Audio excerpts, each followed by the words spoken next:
Le livre de Daniel. L'histoire se déroule juste après la première attaque lancée par Babylone sur Jérusalem, où la ville et le temple ont été pillés et les Israélites envoyés en exil. Parmi eux se trouvaient 4 hommes de la famille royale de David. Daniel, qui est par la suite nommé Belshazzar, et ses 3 amis que vous connaissez sans doute par leur nom babylonien. Shadrach, Meshach et Abednego. Ce livre raconte leur lutte pour garder espoir alors qu'ils vivaient sur le territoire de leurs conquérants. La conception du livre semble assez simple de prime abord. Les chapitres 1 à 6 relatent des histoires autour de Daniel et de ses amis à Babylone, pendant que les chapitres 7 à 12 montrent les visions de Daniel concernant l'avenir. Cette configuration est d'autant plus intéressante qu'elle cadre parfaitement avec la structure du livre, dont la langue est une autre particularité.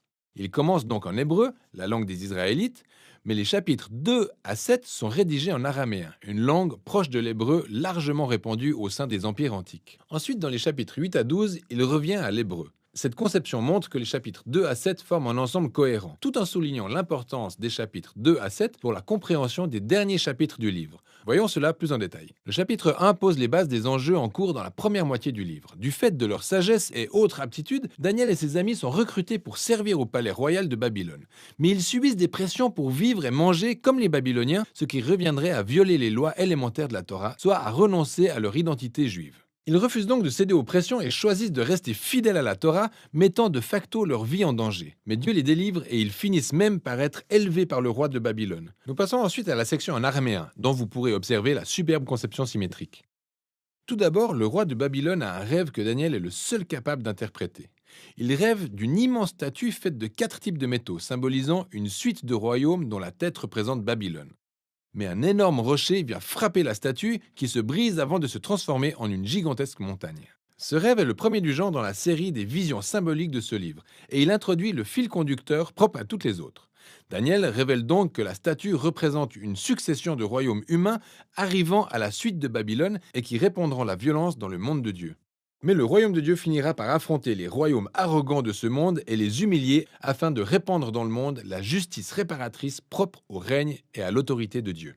Ensuite, le chapitre 3 raconte la célèbre histoire des 3 amis de Daniel qui refusent de s'incliner pour adorer une immense statue érigée en idole qui, tout comme la statue du chapitre 2, représente le roi et son pouvoir impérial. En représailles, les 3 amis se retrouvent persécutés et sont jetés dans une fournaise ardente. Mais Dieu les délivre de la mort et ils sont élevés par le roi, qui reconnaît désormais leur Dieu comme le vrai Dieu. Nous passons ensuite à 2 histoires sur 2 rois babyloniens, le père Nebuchadnezzar puis le fils Belshazzar. Ils sont tous les 2 remplis d'orgueil à cause de leur puissance impériale. Et exactement comme au chapitre 2, Dieu les avertit tous les 2 à travers des rêves et des visions que seul Daniel peut interpréter. Il invite les 2 rois à s'humilier devant Dieu, mais tous les 2 résistent avec arrogance. Nebuchadnezzar est alors frappé de folie au point qu'il devienne semblable à une bête des champs. Mais quelque temps après, il finit par s'humilier devant Dieu et retrouve son humanité pour ensuite redevenir roi. A l'inverse, son fils Belshazzar ne s'humilie pas devant Dieu et est assassiné la nuit même de son avertissement. En fait, ces 2 histoires se basent sur l'imagerie de Genèse chapitre 1 et 2 et du psaume 8, où les humains sont dépeints comme l'image royale de Dieu. Il leur a donné l'autorité pour régner sur les bêtes des champs et les oiseaux du ciel en son nom à lui, le véritable roi du monde. Mais quand les royaumes humains l'oublient, se rebellent et se prennent pour Dieu à cause de leur puissance, ils se rabaissent bien au-dessous de leur humanité pour devenir comme des bêtes sauvages qui devront faire face à la justice de Dieu. Nous passons ensuite au chapitre 6, qui va de pair avec le chapitre 3. Et cette fois, c'est au tour de Daniel d'être persécuté, car il refuse de prier et d'adorer le roi comme un dieu. Tout comme ses amis, il est condamné à mort et est jeté dans la fosse aux lions. Mais Dieu le sauve des bêtes, et exactement comme ses amis, le roi élève Daniel et fait l'éloge de son Dieu, ce qui nous amène au chapitre 7. Il va de pair avec le chapitre 2 et le centre du livre, où tous ces thèmes se recoupent. Il s'agit d'un autre rêve, mais cette fois, c'est celui de Daniel, et ironie du sort, il ne peut pas comprendre le rêve avant qu'un messager angélique ne le lui explique. Il voit 4 bêtes à la suite, une qui ressemble à un lion, une autre à un ours, la troisième à un léopard ailé. Chacune d'elles symbolise un royaume arrogant. Et pour finir, on découvre une énorme bête représentant un empire maléfique et qui est dotée de plusieurs cornes, un symbole de l'Ancien Testament faisant référence au roi. Une de ces cornes représente un roi arrogant qui s'élève au-dessus de Dieu et persécute le peuple de Dieu. Peuple symbolisé par une personne appelée le Fils de l'homme, une image du peuple d'alliance de Dieu et de son roi issu de la lignée de David. Et subitement, Dieu, appelé l'Ancien des jours, vient installer son trône. Il détruit l'énorme bête et élève le Fils de l'homme au-dessus des nuages, où il vient s'asseoir à la droite de Dieu et prendre part au règne de Dieu sur les nations. Avec du recul, on peut voir que toutes ces histoires de la première moitié du livre s'imbriquent parfaitement. Les trois histoires sur la fidélité malgré les persécutions sont censées donner de l'espoir au peuple de Dieu souffrant dans certaines nations. Ces peuples souffrent car les royaumes humains se sont rebellés contre Dieu et sont devenus de véritables bêtes. Ces visions appellent donc le peuple de Dieu à la patience. Ils doivent attendre que Dieu installe son royaume et son règne dans notre monde et défende son peuple qui souffre. Ce qui soulève la question de savoir quand Dieu va-t-il le faire? C'est donc la réponse que cherchent à apporter ces trois dernières visions. Au chapitre 8, Daniel a une autre vision des deux dernières bêtes du chapitre 7.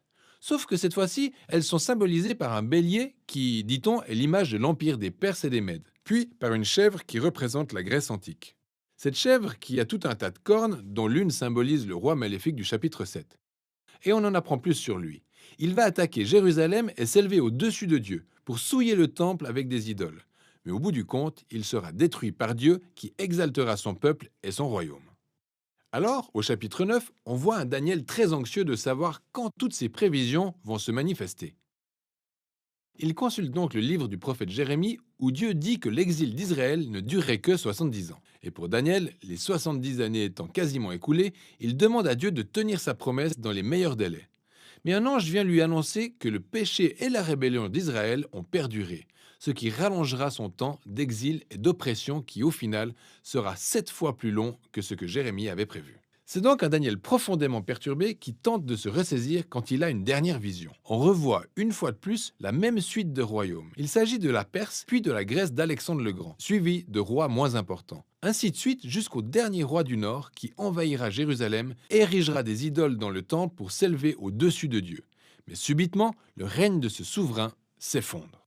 Alors les hypothèses découlant de ces visions ont fait l'objet de différents débats.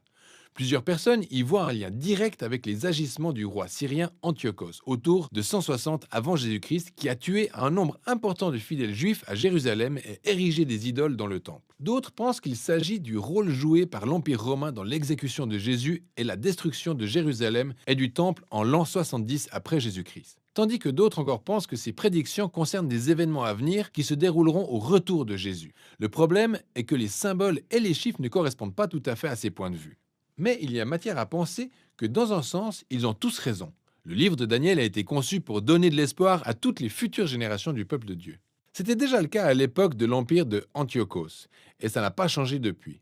Raison pour laquelle Jésus pouvait se référer à l'imagerie de Daniel pour décrire et confronter les leaders oppressifs à qui il s'est opposé à Jérusalem.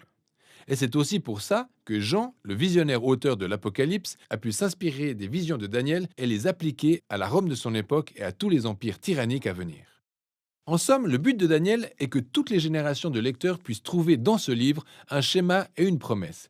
C'est un schéma montrant que les êtres humains et leur royaume deviennent comme des bêtes sauvages quand ils se glorifient de leur propre puissance, quand ils redéfinissent le bien et le mal et ne reconnaissent pas Dieu comme leur vrai roi. Mais Daniel promet également qu'un de ces jours, Dieu écrasera la bête.